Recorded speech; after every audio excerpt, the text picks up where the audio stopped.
Sigues ganando plata con Blanca. Y eso es el pasado. Esa condena que no quieres ver, pues sí, cabrón, es tiempo. Pero es tiempo también para cambiar el bistec aquí en España y en toda Europa, güey. De esta prisión solo te irás con los pies por delante. Necesito que me hagas un favor. Usted es Daniela, la inspectora que lleva lo de mi nieto. Entra. Te voy a hablar de Gemma Valdés. ¿Te suena, pendejo? Estás en busca y captura. Te está tomando el pelo, Dani. Ahora solo somos tú y yo. No voy a consentir que este cabrón haga lo que le sale. Bom dia, sou Cláudia, do Séries da TV. Olá, bom dia. A minha primeira pergunta é como é que foi entrar num elenco que já vem da primeira temporada e que já se conhecia entre eles, uma equipa também, e como é que foi integrar-se num elenco que se calhar já tinha criado alguns laços entre si? Posso dizer que houve muitos elementos novos, portanto não sei... é assim...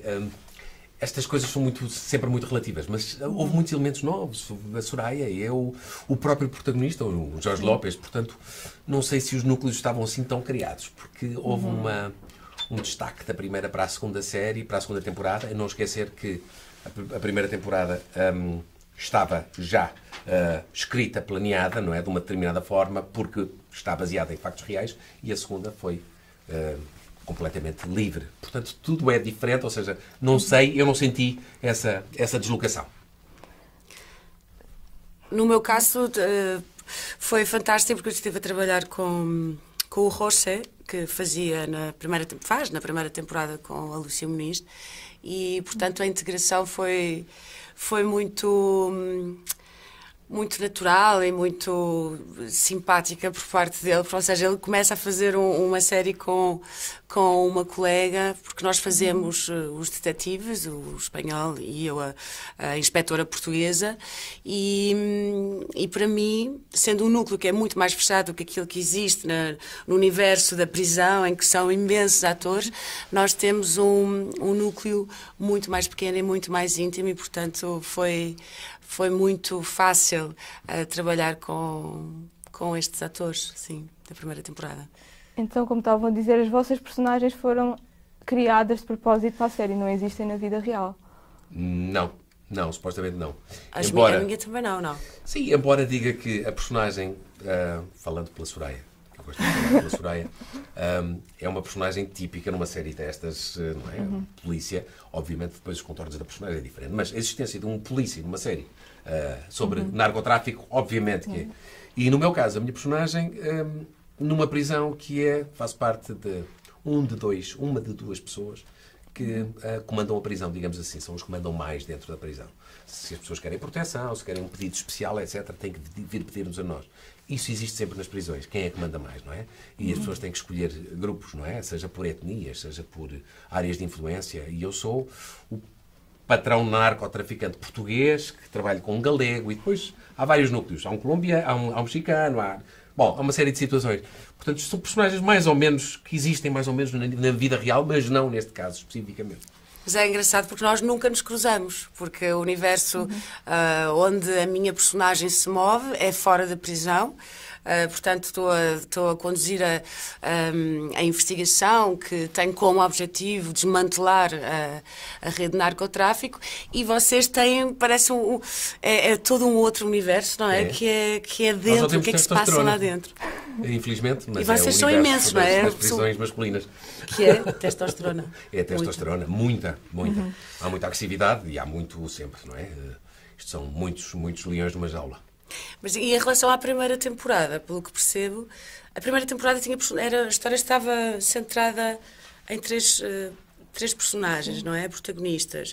E aqui transformou-se nesta segunda temporada, como já não está baseada na realidade, em factos reais, e os escritores, os autores tiveram a liberdade para criar mais. Existe uma pluralidade de personagens. É um universo realmente muito extenso e muito diverso, este da segunda temporada. E em relação à sua personagem em especial, a Daniela parece bastante empenhada e não quer deixar o caso passar, quer continuar. Sim. O que é que nos pode dizer sobre as motivações dela em relação a querer continuar com o caso? Eu acho que é uma mulher muito obstinada.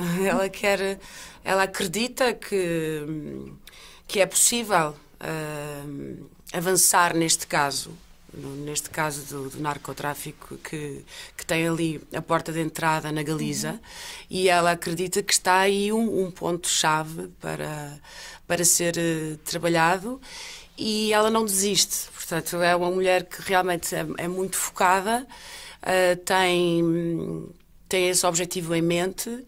Durante o processo da investigação tem alguns incentivos para desistir, mas ela, dentro da Polícia Judiciária, ela é aquela personagem que não vai desistir e que, se for preciso, arrisca em tentar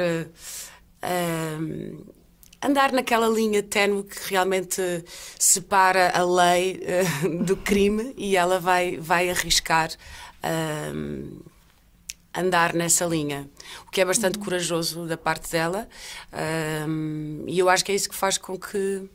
Bom, eu não posso contar muita trama, não é? Exato. Mas existe essa coragem e essa determinação quase cega por parte da Dani. E PP, já não é a primeira vez que interpreta um papel numa série relacionada com o tráfico de droga, como Narcos e a Rainha do Sul. Várias Rainhas do Sul. Continua a ser desafiante desempenhar estes papéis. São sempre personagens diferentes. E se me perguntam, e perguntam-me muitas vezes, entre protagonistas e antagonistas, entre ter um protagonista bonzinho, o clássico menino bonito com uma vida fantástica, com uma mulher lindíssima, etc. Estou a falar das coisas, comédias românticas, por exemplo, ou fazer um vilão, fazer alguém com uma personalidade que se pode demonstrar mais intrincada e mais perversa muitas vezes, e mais violenta, e mais irónica, e mais tudo, o que é bom de interpretar. Obviamente prefiro isto. E neste caso, este Boja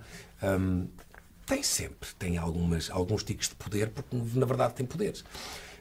Calhou-me também um colega de crime, o Miguel de Lira, um ator fantástico, e que faz o capo galego, portanto a pessoa equivalente na prisão. Eu sou português, ele é galego, e somos sócios. Eu sou do Porto, ele é da Corunha, e portanto damos-nos muito bem, e damos-nos mesmo muito bem. E portanto a nossa palavra é lei ali.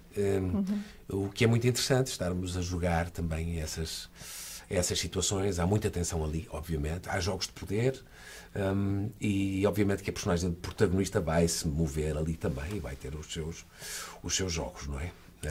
Há proteção, falta de proteção, é um bocadinho assim. E o facto da série ser falada em português de Portugal, português do Brasil e espanhol, representou alguma dificuldade para vocês durante os desempenhos? Por exemplo, se não percebessem bem o que outra pessoa estava a dizer noutra língua?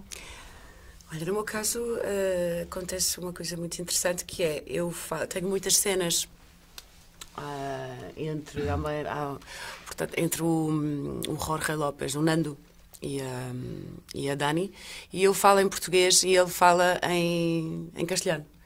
E naturalmente que existe, para mim, enquanto atriz, a tendência e a vontade de falar na mesma língua. Porque eu, Soraya, falo castelhano e falo português. Mas a personagem Dani fala português e ele entende o português. Então estamos os dois a falar, entendemos-nos, mas falamos em duas línguas diferentes. Foi interessante, porque muitas vezes acontecia a resposta sair noutra língua. Depois tens de voltar atrás e... Não, era suposto falar em português e não em espanhol. Mas eu acho muito divertido esta mistura das duas línguas. E é extremamente realista, não é? Sim. Não esquecer que uma das 150 e tal palavras que entraram no dicionário espanhol em 2022, uma delas foi portunhol. Foi? Que todos nós falamos, e portanto há essa... Todos nós, quando vamos à Espanha, os espanhóis quando vêm cá, e é um nojo de uma língua, mas que existe, e portanto vamos falar no dicionário e entendemos. Aqui é mais interessante. Eu já fiz personagens galegas, brasileiras, já fiz brasileiros, galegos, portugueses, espanhóis, colombianos, argentinos,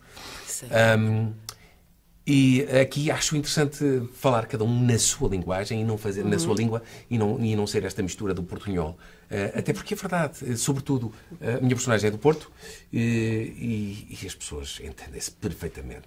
A minha família é transmontana e, portanto, entre o sendinês, o mirandês, o galego, nós estamos sempre ali na raia a falar estes sons um bocadinho diferentes e, para além de ser lindíssimo e ir aprendendo o galego mais, é verdadeiro e é curioso nesta segunda temporada na prisão, este universo da prisão, que é muito engraçado verificar, pronto, ok, estão cá as nacionalidades dos bandidos todos do narcotráfico.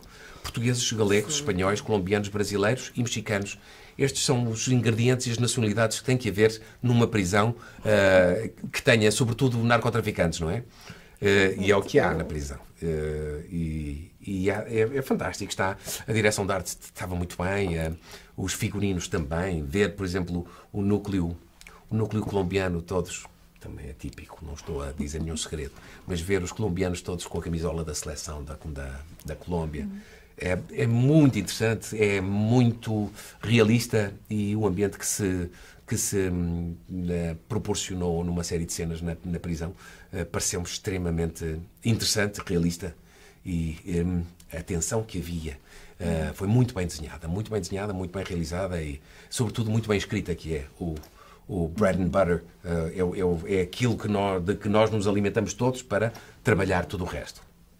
E uma última pergunta. O que é que acham, quais é que acham que são as vantagens de uma coprodução, neste caso em Portugal e Espanha, para as produções portuguesas? O facto de ser apoiado por um serviço de streaming ajudou a que conseguissem fazer um melhor trabalho, com mais orçamento? Sem dúvida que existe esse fator, não é? Quando se unem diferentes produções, as condições de trabalho também se alteram, as condições realmente vão melhorando e é possível fazermos produções maiores. Portanto, eu acho que é uma enorme vantagem para todos nós esta união dos diferentes países, neste caso Espanha, Portugal e a Prime Video também Brasil. Mas é claro, é claro que a coprodução, sobretudo, eu diria que tem todas as facilidades para depois chegar a um público mais vasto, não é? Isto estreia no dia 10 de fevereiro, no Brasil, em Portugal e em Espanha. E não é por acaso. Obviamente que as histórias estão interligadas, as personagens existem todas aqui, estas nacionalidades.